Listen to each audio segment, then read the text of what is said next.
Does the prospect of carrying on doing the same old thing day in, day out until you retire fill you with dread? Are there creative or entrepreneurial bits of your brain you'd love to use a bit more? And have you ever wondered what it would be like to try a new business idea, either within your current role or by perhaps starting something new? One thing I know about listeners to this podcast is that you're all a bunch of incredibly talented, creative and curious people, and many of you are desperate to do something different without necessarily leaving your day job. But it's so easy for the everyday demands of our work to drag us down into thinking we've got nothing else to offer but the ability to deliver a service over and over and over again. So perhaps you've had an idea about how your practice or your department could improve, an idea for a new product which would improve people's lives, or you just simply want to try something different to stop you feeling so bored and stressed. When I coach doctors and other busy professionals around careers, the one thing people seem to get stuck in time and time again is the belief that they have no transferable skills. Now, I know how this feels to think like this. I felt completely stuck and like I couldn't do anything else. I didn't know what else I could do, how to do it, or even where I would find out about it or start. But it doesn't have to be this hard. So this week on the podcast, we've got GP, coach and entrepreneur Dr. Jo Watkins chatting to us about the journey that she's been on whilst working as a GP and running her own business. So we talk about what really holds us back, the things that you don't have to get right before you start, and the things that will really help get you started. So this episode is for you if you want to know about the transferable skills which you already have and how to get skilled up super quick in the ones that you need, how to know what it is that you'd like to try and the various options you have, even within your current role. And listen, if you want to find out the one thing which will keep you going, even when the going gets tough. Welcome to You Are Not a Frog, the podcast for doctors and other busy professionals in high-stress, high-stakes jobs.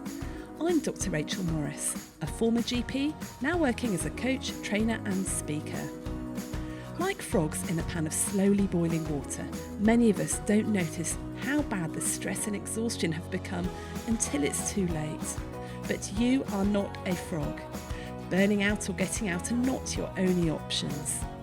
In this podcast, I'll be talking to friends, colleagues and experts and inviting you to make a deliberate choice about how you will live and work so that you can beat stress and work happier. If you're a training manager or clinical lead and your teams are under pressure and maybe even feeling overwhelmed, we'd love to share our Shapes Toolkit training with you. Our practical tools are designed by a team of doctors and practitioners who know what it's like to work in a stretched and overwhelmed system. With topics like how to take control of your time and workload, deal with conflicts and managing stress. From team away days and half-day sessions to shorter workshops and webinars, online or face-to-face, we'd love to find out how we can help your team work calmer and happier. We work with primary care training hubs, ICS wellbeing teams, new to practice GP fellowships, hospital trusts and lots of other healthcare providers with staff on the front line. To find out more, drop us an email or request a brochure at the link below. It's wonderful to have with me on the podcast today Dr. Jo Watkins. Now, Jo's a GP, she's a life coach, she's a mum of four, she's also the co-founder of The How People, which is a digital platform for teenage girls and young people who are transitioning to secondary school. So welcome, Jo. Thank you very much for having me, Rachel. It's really good to have you with you. I mean, you do an awful lot of stuff. I know it sounds like it when you list it like that, but I'm a constant juggling, balancing act, which sometimes goes really well, other times frays at the edges, but I really enjoy a very busy and fulfilling professional and personal life. And I've got Jo on the podcast today to talk about how we can do things differently, particularly how doctors and other people who maybe feel that they've only got one set of skills working in one profession can actually access some of those other skills, such as creativity or business skills and things like that, to either, craft their jobs within the role that they're already doing, or maybe even do something different. Because I think that's something we struggle with a lot as doctors. And Jo, I know that you have done a lot of different things actually, and which included starting a small business with granola. Is that right? Yeah, that's right. I mean, I followed a very traditional path from medical school, although I've realized in retrospect that I've jumped through slightly different hoops, and I think probably right from the beginning was fairly unemployable, I would now say in retrospect. I qualified for Liverpool University, did my house jobs, and then went out to Australia, as many of us did.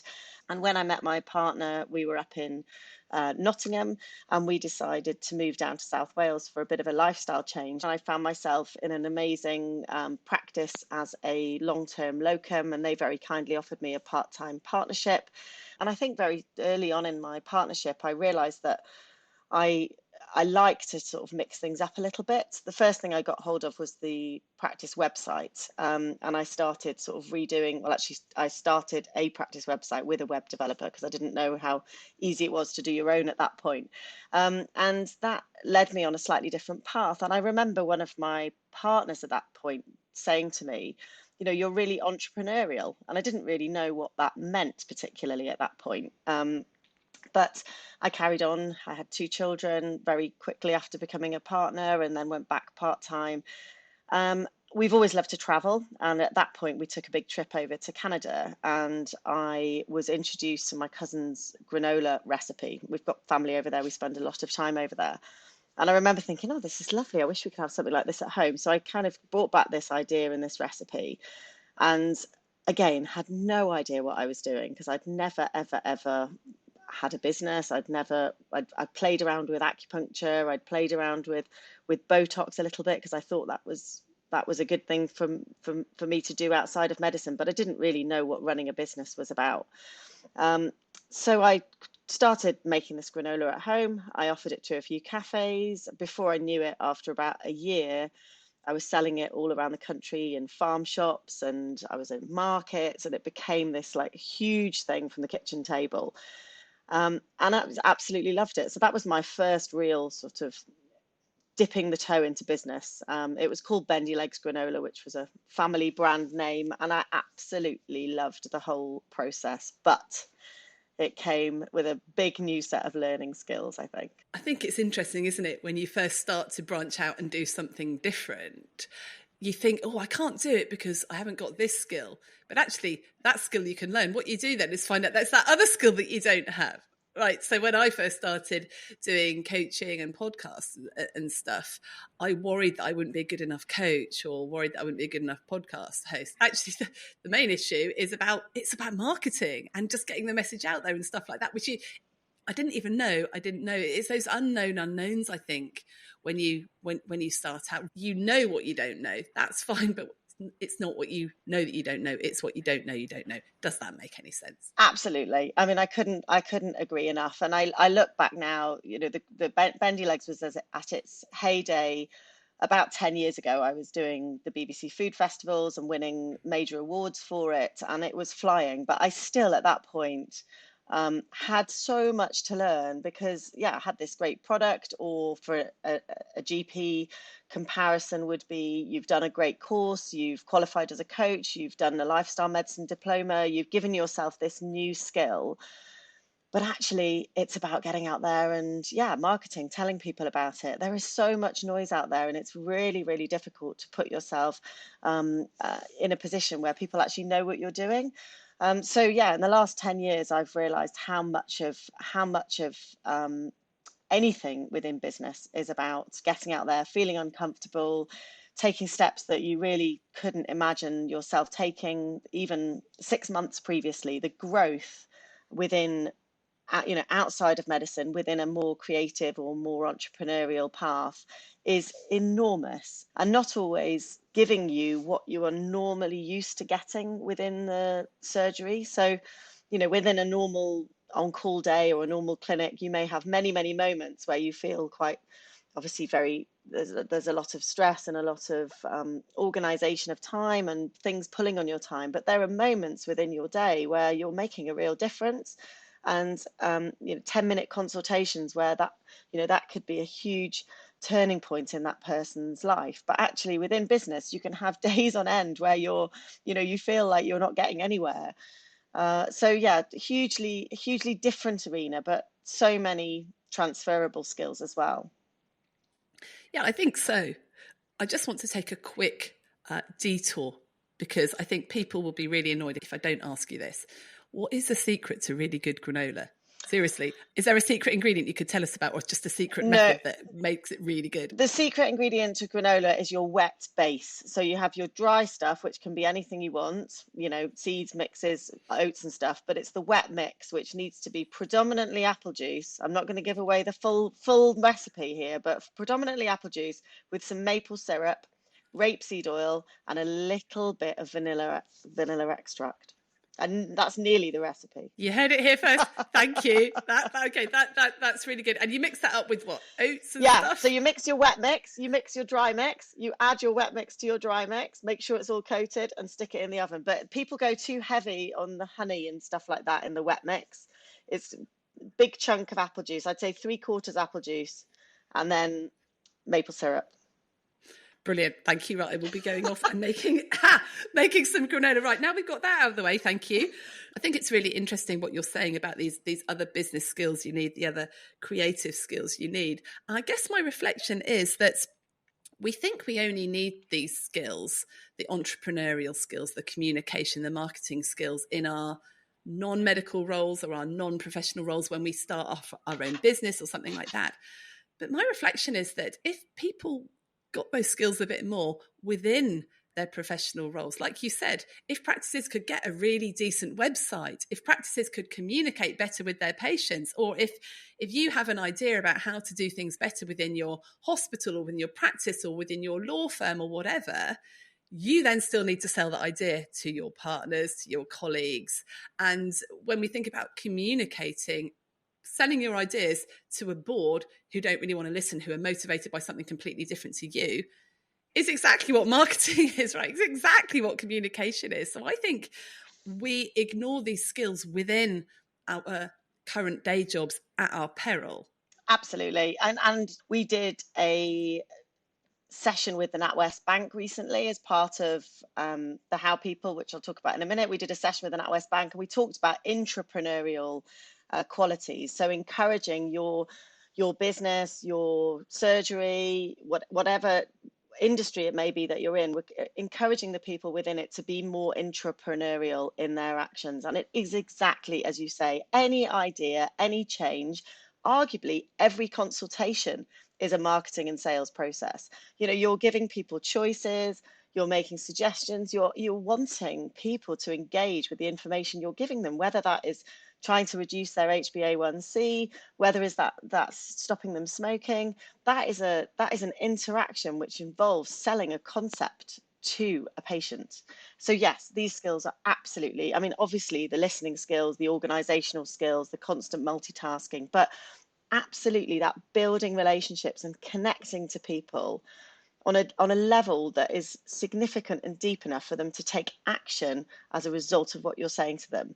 That is what we need to be doing. And we need to be learning about how to do that within medical school and all the way through our, certainly in general practice, it's a sales process every 10 minutes. Which is perhaps why it's so exhausting. I would point listeners, by the time this comes out, we would have released the episode with Toby Moore about how to communicate your ideas. And he's fantastic. He curates the TEDx Brighton talks, so he really knows about how to communicate ideas. And honestly, after we recorded the podcast with him, I went and I rewrote this keynote talk I give, and just putting some of his ideas into practice about challenging the norm and, you know, getting your idea across and using stories and all that sort of thing. So important. But it's interesting. I know that when I decided to do a bit of a career change, to find something else to do in addition to my clinical work, my big problem was that I didn't think I had any transferable skills, that I didn't think I knew how to do anything else, and was thinking, well, I'm going to have to get a massive amount of training to even do anything. Is that a myth, or are there elements of truth in that I didn't have any transferable skills? I think that is a very normal way for us all to feel. And I think I had that mixed with this sort of blissful ignorance / confidence in my own abilities.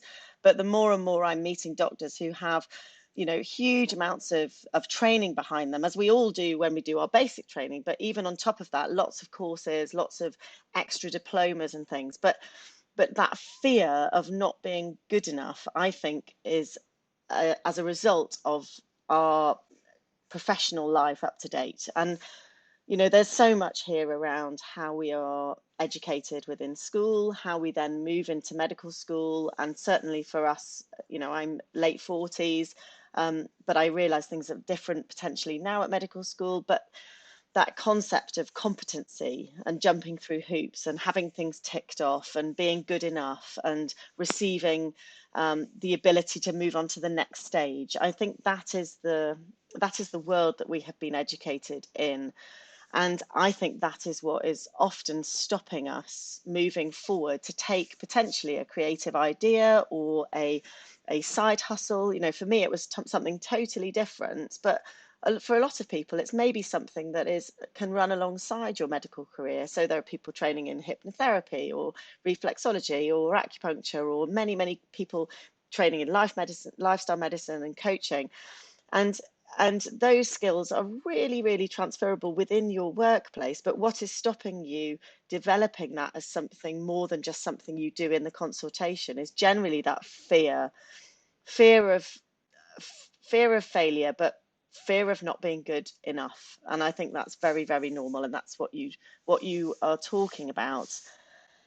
And I think that's where you look at people, successful entrepreneurs often started out on that journey at 15, 16. There's often that story of not really fitting in at school, not doing particularly well in exams. We've heard it. Obviously, you've got people like Alan Sugar who have that sort of story, but I'm in business groups with many, many. One lady I follow calls them misfits, many, many, many people who just haven't quite found where they fit. And actually, they have been entrepreneurial, creative people within other jobs, whether it be law or medicine. And I think you have to have a little bit of brazen confidence in your own ability to make something work, to get going, because actually, once you get going, that breeds, clarity and understanding, and that opening up to learning completely different things will get you going. But if you just hide and you don't open that box, then you'll never know what you're capable of. And I did that quite deliberately at one point because I felt like I needed to take action to develop a different business once I decided Bendy Legs wasn't for me. And just, sort of coming back to that, it basically just overtook my life and we were running an industrial kitchen while I was pregnant with a third child and a dog, and it just was not practical. So I had this sort of period of time where I was looking at outsourcing the production. I was going to have discussions with bakeries. I was looking, people were saying you should go on Dragon's Den, you should do this, you should do that. And I suddenly imagined myself as an owner of a business with a massive industrial unit in the middle of Swansea city centre and lots of people employed to make granola by me. And I thought, hang on, this isn't quite what I want to do.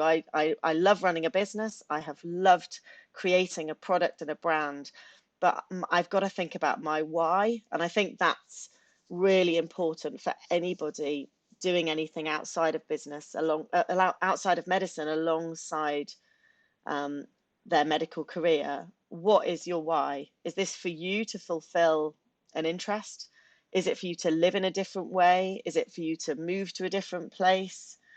What is your why? So that's when I realized that granola was not my why, and then took me on a slightly different journey. Wow, there's just so much in that, Jo. I've just been making a few notes. Your point about the fact that we often find it quite difficult to start new things, or often hesitate or have this fear because of the way that we have been trained and the way we worked, that everything, the competencies had to be ticked off, and literally you cannot practice medicine without a license to practice, which is absolutely right and the way it should be. But that did then led me to thinking, when I first started coaching, sort of, should I be even doing this if I'm not yet competent? But like we know that the only way to learn to consult properly is to practice it. That's what you do when you're a trainee. The only way to learn to coach well is to coach. So you just have to get there and do it. But there's this sort of thing of, is someone looking over my shoulder to see if I'm good enough? I'm going to be ticked off. Am I regulated enough? We are so used to being highly regulated that it turns into, I've got to be good enough before I even start, rather than I'm going to learn this on the job. And then having the courage to actually fail at something is really, really difficult, because for us, failing at something means you don't progress in your training, or you're failing exams, or you're getting complaints or reported to the GMC. Actually, in business, entrepreneurs all the time fail at stuff, and they even have a name for the process, don't they? It's called minimum viable product. You actually put a product out there to see if it will fail or not, or you actually build a crap version of the product to see if anyone even wants it. Or some people, I was at a conference once and people were talking about the fact they'd designed a product, hadn't actually made it, and then they advertise it on Amazon to see if anyone buys it. They haven't even got it. And then they say, oh, sorry, we're out of stock. And all they are is even testing the concept of this minimum viable product. But I think as medics and professionals, we're very uncomfortable with that. We have to have the fully finished, polished article before we're even happy to put it out there. So there is this thing about not being able to fail and to cope with that better. And maybe some of these, like you said, misfits in the entrepreneurial people are the people that are happy to fail and used to failing and just get stuff out there. Do you think that's the case, or do you think you can learn to fail just by practicing? I certainly think that there are people that are happy to fail and don't see it as failure. And that's what I would say, certainly about any business journey. And I don't want to focus just on business outside of medicine, because I think I realize that's not for everybody, but that is obviously where my experience has been. You know, they say there's no such thing as an overnight success in business, and that's true, because actually the 20 years prior to that have been the trying and the doing and the experimenting and the failing. And when I decided to I call it mothball, because apparently that's the business term, I didn't sell the brand. I stopped producing Bendy Legs, and I made an active decision to close my online shops and all of my social media for Bendy Legs, because I just needed to stop. It was getting out of control. I couldn't do it anymore. And the vast majority of people said to me, oh no, that's a real shame, because people like the product, but that's a shame. It didn't work. What a shame. You'll be going back to, actually, most of the time I was working 2 days a week doing it anyway, but the feeling was it's failed or it hasn't worked and I'll go back to the day job. And actually, I look back now on my entrepreneurial journey as it was probably started when I was training as a GP and I did my first acupuncture course. That process is just learning. It's just that you can't learn about business unless you try something and it doesn't work. And actually, every single process, every bit of marketing, every time you've posted something, every time you've written a blog, every time you've had a conversation with somebody about a collaboration, that is all learning. And you're literally learning on the job. So I think you can learn to fail if you put yourself in situations and you see it as a learning. You see it as everything as a learning exercise. And I tend to do that now in life. You know, when a couple of things have gone awry with the kids at school or with friendships, you know, these are all building us. These are all little bricks in that pathway, because, you know, it's not about getting somewhere anymore when you're an adult and you've ticked all your competencies and you're practicing as a GP and doing other things, or being a parent. It's about learning from our mistakes and from things that have gone well, and practicing to fail. Maybe that's something we should be doing. Yeah, I think if we just view things as testing rather than failing. So, you know, I mean, that's what you do with, I'm told, when you start doing paid social media ads, you do A/B testing. You put A ad out, you put B ad out, and you see which one does better. That is all you're doing. So when you're starting doing things in a new business, or you're starting things within your practice or whatever, you test what is going to work. You know, you could call it PDSA, couldn't you? It's PDSA cycling. It's testing these concepts, but you can do that just as much with the communication and the website development as you can with your sort of clinical processes, can't you? So I think you're absolutely right. Think of things as testing, not failing. And I do know that I would say tested several different things with my work and business before we settled on the one thing, which is, you know, resilience for professionals in positions of responsibility in high stakes jobs. That is where we set. But I did all sorts of other stuff in terms of particular types of training, etc., before we actually found that this is the thing that people really, really want and really, really need. So yeah, it's interesting. The other thing I really like is this mothballing thing. It's the courage to stop. It's courage to stop something that's really successful. Yeah. And I do know, is it Warren Buffett says, who I think he owns Walmart, doesn't he? He's one of these sort of big business guru, gets quoted all the time. But he said a business's success is defined by what they say no to, by what they stop doing, rather than what they start doing. And I think you can apply that to your professional life, not just a business life, but your professional life in a partnership, in a healthcare provider, etc. What are you going to stop doing because you can't do everything, and what are you going to really, really focus your time on? And then that comes back to your point about what is your why? Yeah. Why are you choosing to do this? So for you, what has your why been for doing different things? Well, after we stopped Bendy Legs, we actually took a bit of time out to travel with the children. So travel's always been a huge part of mine and my husband's life before we had children. And during that time of traveling, I actually made a point, and I now realize I was self-coaching, really. I was reading up a lot about coaching. I was, listening to YouTube, listening to podcasts, looking at YouTube, and finding out what my why was. And actually, what I've realized, my why is around being around for my family before and after school. I want to be able to be here. I've had 4 children, and I want those children to have the best opportunities and be in the best position to do whatever they want to do. But I'd like to be around. And I know that might seem, like a selfish why, but I want to be here for them before and after school if I can. I also want to be able to work from the top of a mountain and deep in the rainforest and anywhere possible. So I want to have flexibility. I want to be able to curate and run my own life without the constraints of others, without booking holidays, and without fighting over annual leave and that sort of thing. So again, arguably a fairly selfish why. So, but I'm being really honest here, because I thought I got to a point where during that time, I remember thinking I need to be able to be paid for being me, but not be in a surgery. So how can I do that? And I wrote down 3 or 4 business ideas at the time that I'd had bubbling around, along for a little time, particularly when we were traveling. One was about helping doctors and coaching doctors and becoming a qualified coach.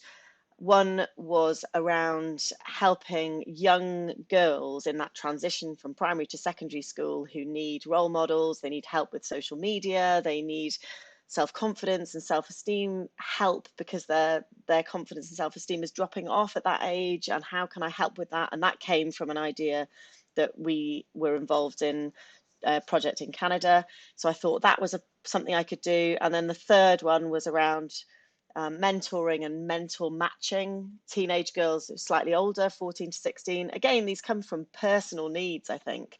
I wish I'd had that when I was 16. I wish I'd had somebody that wasn't my parents or a teacher to help guide me. So I decided to run with the girls program first, which is something that I've developed with a friend.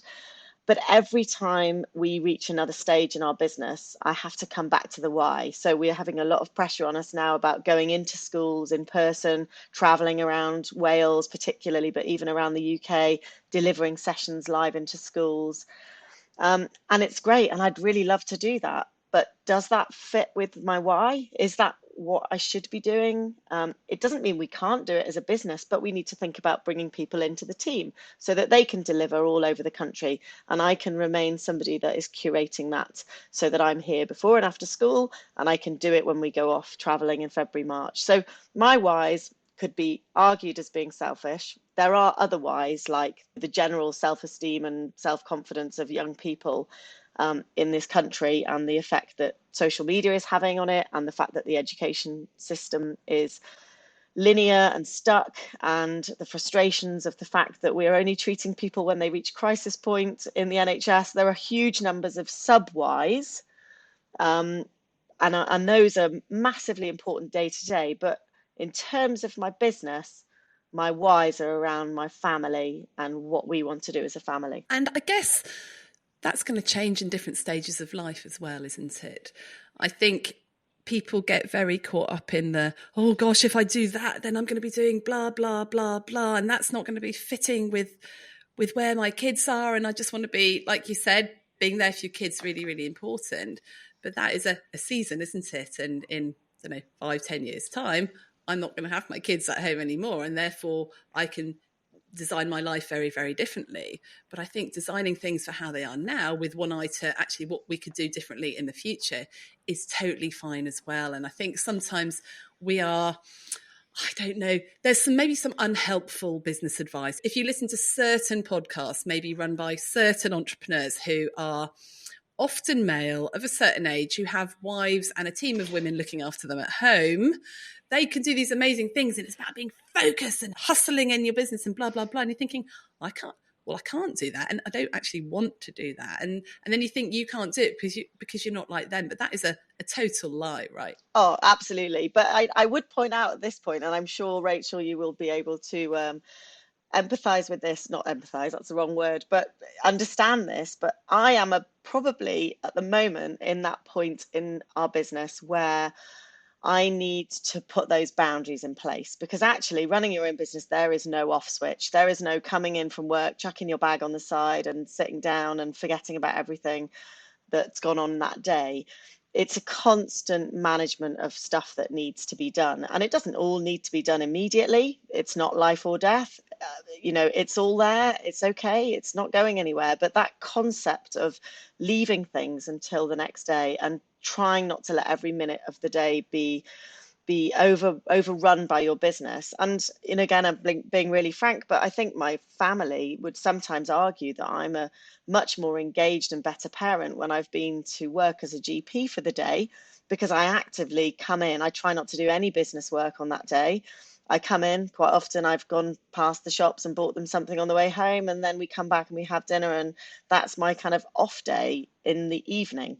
So putting your boundaries up and being able to compartmentalize your work when you run your own business as a woman and a mum is definitely something that needs work on. And I think a lot of people would agree with that. I don't know about you. I totally agree with it. I also think that the more engaged and enjoying your work you are, the more likely it is to spill over into everything. Yeah. Because you're like, oh, I got this idea, I could do this, I could do this. And it's interesting what you said about, running your own business, sort of taking up a lot of mental time and headspace, et cetera, et cetera.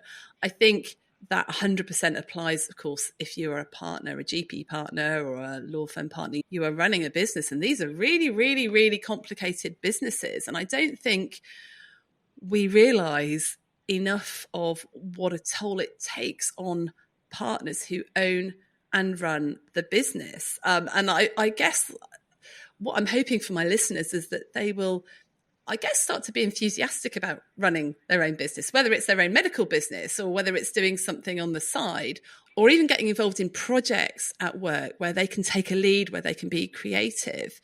Because actually there's so much stuff, if you've got that freedom, even in a GP practice, it feels like you're told to do stuff from above, and you are told to do a lot of stuff from above, but you have quite a lot of freedom to be able to run the business in the way that you want to, in terms of how do you manage your staff, how can you communicate with the patients, what image can you project to the patients, how can you communicate to them and manage their demands, etc., etc.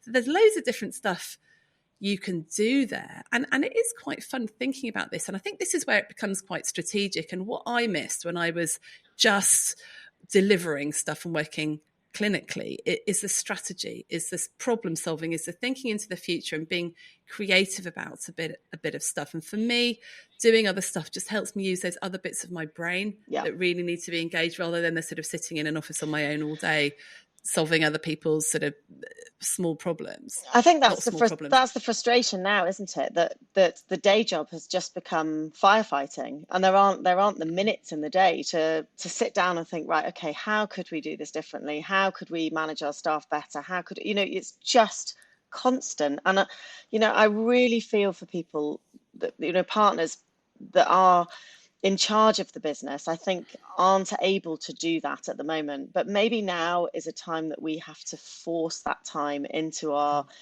days and into our weeks, because there can be creative projects that can give you that enjoyment that you're potentially lacking by just managing the day to day. So I think that, a really easy starting point, you mentioned staff. I think it's remembering those human connections are really, really important. And again, another term that I had no idea what it was. And I hated it when I first went into business, because I realized I do it all the time. And I don't like it, the fact that it's called networking. But I am constantly nosy. Like pretty much every patient that leaves the room, I've got some idea of what they do. And, if I have time. But making those, I call them micro connections. So taking those moments with people, whether it's reception staff, whether it's patients, whether it's nurses that come in ad hoc, or the locums that work with you, just trying to connect beyond the clinical stuff that needs to be done and the organizational stuff. And it doesn't need to be a long conversation, but it's just a little conversation. The difference that will make to their day and the difference that makes to your day will just add a different energy to the whole team. It's just so special. And I work in a really busy practice on a Wednesday. I do one on-call day a week, and I work with the most amazing nurse who just brightens my life every time she pops into the room. And I think sometimes we forget to have those connections. So that would be a good place to start. I love the fact that you brought networking in there as well, because I do quite a lot of career coaching with doctors, and often when they want to do something different, they not sure how to find anything different. They've got a vague idea that there's an area that they might like to explore, but they'll say, well, I don't know where to look for the jobs that are advertised. And my answer is, I don't think I have replied to a job advert probably in 20 years, because every single job or role I found was through talking to people, just chatting, and through networking. And networking is nothing more than finding someone that is working in that area, or you've heard of, or what. It's how we met, wasn't it? Someone said, oh, you should talk to Jo. I think you've got quite a lot in common. So we just jumped on a call, and here we are now doing a podcast. But just finding someone going, can I take you for coffee and pick your brains? Or could we have a quick Zoom chat? Because I'm quite interested in this area. What do you think? You pick their brains, and 9 times out of 10 at the end of the conversation, they'll go, oh, you should talk to so-and-so. And someone's looking for that person. And it just snowballs. And it is so, so important. And the other thing we get wrong about networking as doctors is this is linked to networking. We try and do everything ourselves. So I was doing a career coaching session with a doctor that was wanting to set a particular thing up.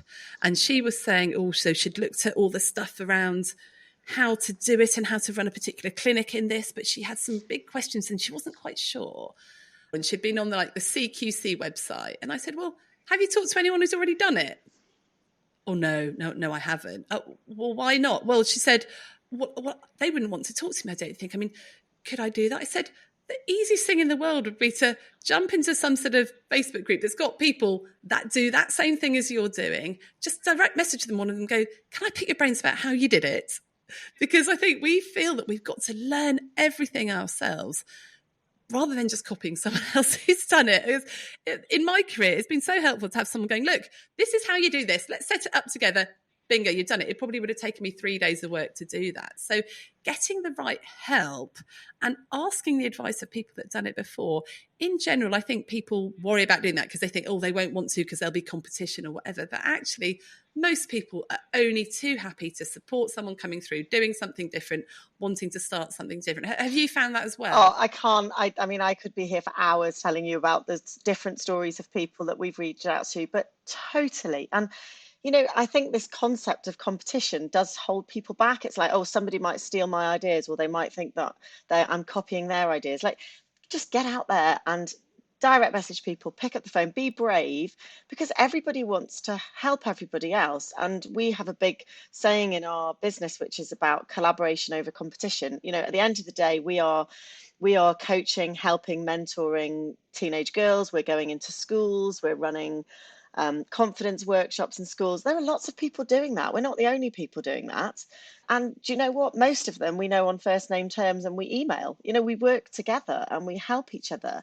And actually, it's only by connecting with people that are really doing exactly the same as you are in that area that you will learn. And interestingly enough, I think if every medic sat there, they would recognize that they do this. When somebody rings them and says, oh, my daughter Sarah wants to go to medical school, will you have a chat with her? Or do you know anybody that so-and-so can go to for work experience? everybody comfortably helps out in that situation. You'd never put the phone down and say, actually, do you know what? I'm not going to talk to Sarah at all. She can go and work it out herself. We've all had those conversations a million times. It's exactly the same. So if you've got an idea, however harebrained and crazy it is, I did it for granola. We do it for how the entire time. Right, Rachel said we met through this, and some of the most incredible people in our business we have met through networking. The girl that does all of our delivery for schools, she came to us, she was recommended to us by one of the parents of one of the girls and a head teacher who contacted us. And she's absolutely amazing. We've only met once in real life and we work together every single week. So get out there and be brave and ask questions. Be curious. That is what I would say, and find out how people have done what they have done, because they love helping. People really do. I think the thing that stops people is, oh, I don't like selling myself. I don't like selling myself. It's really awkward. And you're like, you're not selling yourself. You're asking them about them. Getting it out of your head that you're trying to get yourself a job or sell yourself. The more curious you are, the more questions you ask, the more sort of attractive you'll be anyway, because somebody like, oh, this person really wants to understand and know. Yeah. And like you said, I think it's having this attitude of abundance, not lack. I mean, I know there's lots of people looking at like you said, setting up lifestyle medicine businesses, doing some coaching, doing stuff around, I don't know, maybe acupuncture or loads of other things. And like, the world needs much more of those people, right? Yeah. The world doesn't need less of those people, and people love to help people out. And that's where you find your tribe and your community. And it's really, really important. And I'm just thinking, if you're an entrepreneur, and I love that word as well, because I think it's really important that we help people to be entrepreneurs, to make things better in their own workplaces and where they're working, and go off with initiatives and things like that. Contact other places that have done it. I'm constantly very surprised at GP practices that are struggling with particular issues. I mean, workflow is a really obvious one. And the practice 2 miles down the road has totally nailed it, but they haven't spoken to them about it. Like, go and nick what they've done. Literally go and visit them and go, what have you done? We're drowning here. Tell us what worked. Tell us what didn't. There is so much knowledge out there. Triage systems, people know what works, what doesn't. Work, DocMan, all those sorts of things, people know. It's just a question of going and talking to people. Jo, I'm just conscious of the time, but what I did want to ask you is, I think this thing about transferable skills is a biggie for professionals and for doctors. We don't think, if we've not been trained to a very high level in it, we don't have that skill. What do you think the main transferable skills that doctors and other professionals in high stress jobs have that they don't recognise, that are really, really helpful for doing something different, either as an entrepreneur or an intrapreneur, or even just in a different role? I think for doctors, it's about communication. You must be able to communicate well with people in your role, and we have all learnt to communicate better and better as we've gone through our training. And communication is at the heart of everything. Whether it's within your GP business or outside in any kind of business that you may be doing, and connecting with people. And we've forgotten how to connect with people. It's a little bit like teenagers. We have to remember that even the smallest pleasantry, the smile, the recognizing somebody, calling them by their name, these really, really basic things that make us good communicators. Recognizing that a patient, when they last came in, mentioned something, bringing it up again in the conversation, those sort of skills can make or break a workplace. And I think when people stop forgetting to be human and to treat each other and champion each other and help each other, then I think that's when the cracks start to form. So I think bringing that human connection back into our practices, in these micro connections, and celebrating as well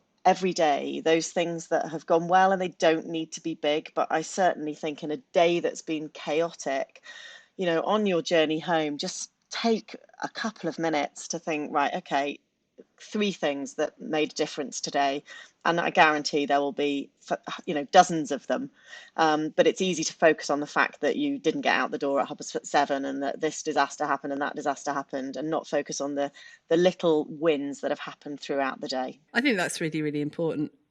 When I started to look at my transferable skills, I thought, well, I don't know anything about websites. I don't know anything about marketing. I don't know anything about business finance, about running a business, all those sorts of things. But actually, those are things that you can learn really quick, or you can get somebody else to do.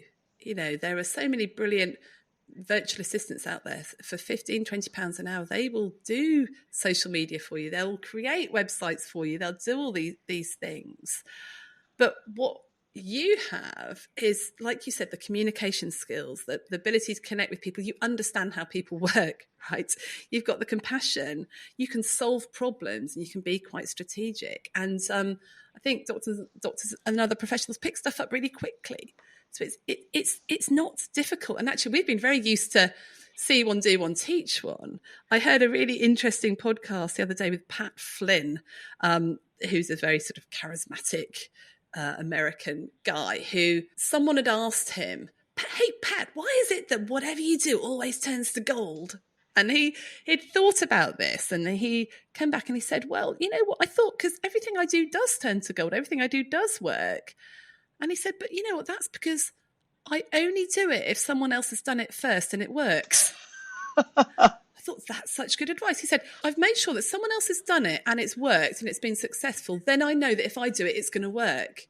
So he says, I don't often try something completely different. So I think we are very good at looking at what's working out there. What do people need? What are other people doing? And how can we then do that? Maybe that service for our practice, or how can we make that work in our trust, or do that locally? So That's brilliant. I love good that. at learning stuff. Does that? Yeah, it's good, isn't it? It's a good concept. Yeah, absolutely. So I think whatever is working for somebody else, learn about it, find out about it, tweak it, and make it work for you. I love that. You could do it, but I think it does come with a health warning. Like you said, with doctors, we are very, one track. We're like, I've got to make it work. I've got to be successful. I've got to be right. I've got to be perfect. And that's when the boundaries start to go, where you start to be doing it all times of the day, where you can't let go. And I guess I would also say, if you are thinking of doing something different, both within or outside of work, then make time for it. Make time for it. I don't think anyone listening to this podcast is sitting there going, yeah, well, actually, I do have an extra 10 hours a week that I need to fill. So my first piece of advice would be, what are you going to drop in order to do this? Or even exploring these new things and doing a bit of an exploration of your career and career development, that takes time as well. So even if you haven't got anything, you need to drop something to make the time for the exploration. And that is probably the biggest barrier to people doing things different. I would agree. And I think that was a point that I got to, and something I've heard about with authors is that if you're trying to write a book, you need to get up 20 minutes earlier than you normally do and write for 20 minutes. And there was a podcast that I was listening to during my period of trying to work out what I was going to do. And it talked about getting up in the morning. And I'd never got up in the morning early before. I was woken up by an alarm or a child.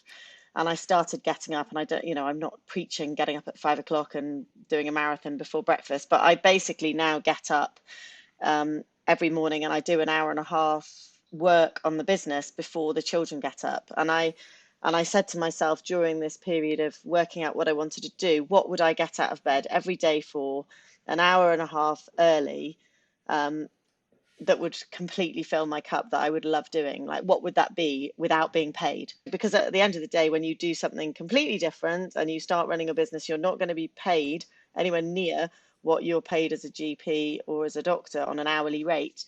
So you have to be prepared to do the hard graft. And it's not, I'm not pretending it's easy. It's not easy. It's a hard slog, but there is nothing more satisfying and amazing than creating something yourself and loving your work. And I just hope more doctors can find that balance to be able to keep doing amazing work for the NHS, but be able to balance it with a different project within their practices or outside of their practices that can light them up and fill that creative flame. Totally 100% back that. I think I just want to come to that point as well.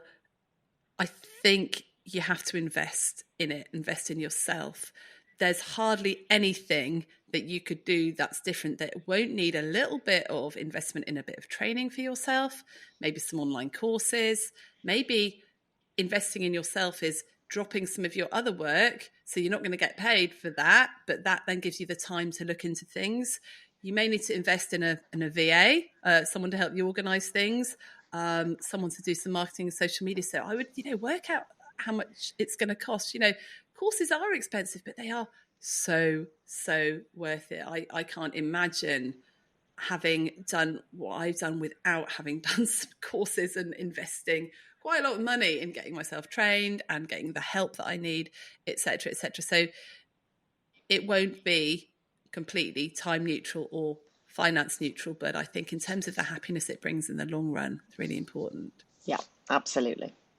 So, Jo, what was your 3 top tips be for people that want to use their transferable skills to do something a bit different, both in or out of their current work? So I think my first one would be the micro connections, being human, increasing your communication skills and using those within your business, whether that be practice or within hospital medicine. I think that community feel has been stripped with COVID. Let's build that back up again. Let's connect with the people that we work with. That's really important. Looking up from our phones, being the first to make conversation. Secondly, I think part of what we do with our coaching business with the girls is about celebrating the small stuff, thinking about each day, who you've helped and how you've helped them, and what you're grateful for. Simple things that make you reflect on your day and feel better. We maybe have never done those as practitioners. It's never really been something that's been suggested, but it's something that I've done with business coaches that we've had and that I do with people that I'm coaching. I think it's really important to recognize what's gone well each day and at the end of the week. And I think it's not so much transferable skills, but I think it's really important for us as busy, often midlife with children, and often this sandwich generation of older parents. Certainly, I know personally a lot of my friends who have maybe not struggled up to this point are finding life pretty tough at the moment. And I think having dreams and plans and ideas about how life might evolve, like you say, children aren't going to be at home forever. So what are the next 10, 20 years going to look like? I think I famously said in the year 2000, where before I really had a particularly busy time, I remember saying, gosh, this is going to be a busy decade. And I'm sort of known in my friendship group of having a Filofax and planning 5 years in advance. But do you know what? It keeps me going. Like having those dreams and plans and things that I want to achieve and do, and I've got a whole book of ideas that when I've got time, that I'd love to make into reality. Having things to look forward to, and it could be as simple as a weekend away with the family, or a weekend with a load of friends in 3 months' time, whatever it is. Have some plans and put those into place, because we all need that connection with people that we love, and we all need to have things to look forward to. So that's whether you're in business, whether you're in hospital, or whether you're in general practice.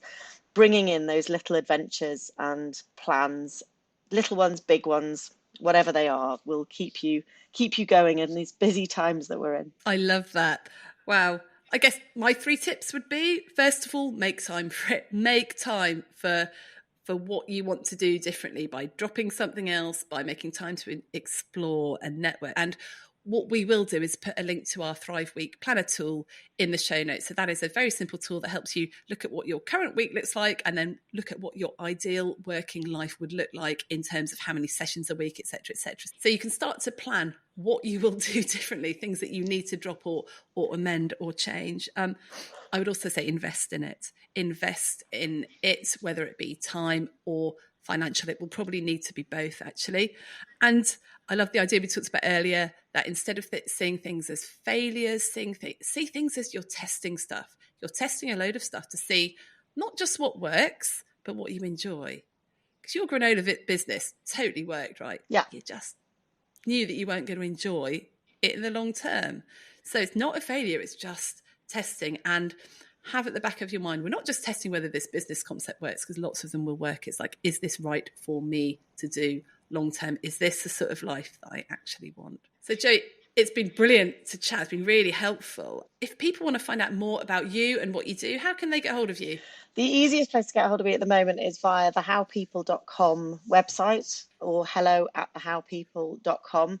I'm also setting up a mentoring and coaching program for GPs and medical doctors going into their own businesses. So you can always contact me on jo@bendylegs.com, which is my email for that. I had to keep the Bendy Legs in there because it's such a good name.